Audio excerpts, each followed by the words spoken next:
சிவனையும் முருகனையும் நம்பணும். இது முருகனுடைய யுகம். இந்த யுகம் நீங்க முருகனை சாதாரணமா இடப்பட முடியாது. சிவனை விட ஒரு மடங்கு உயர்த்தி என் அப்பன் கந்தன் முருகன் சுப்பிரமணியன். இவனை விட அவன் வீரியம் ஜாஸ்தி.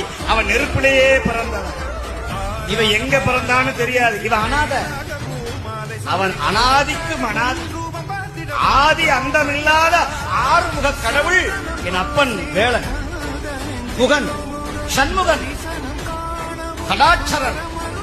அவன் திருவடிய ஒரு தடவை முருகா அப்படின்னு சொன்னா போதும். குகான்னு மயில் கத்தும். குகா குகான்னு கத்தும் மயில். அறுபது கேட்டீங்கன்னா குகா குகான்னு சொல்லும்.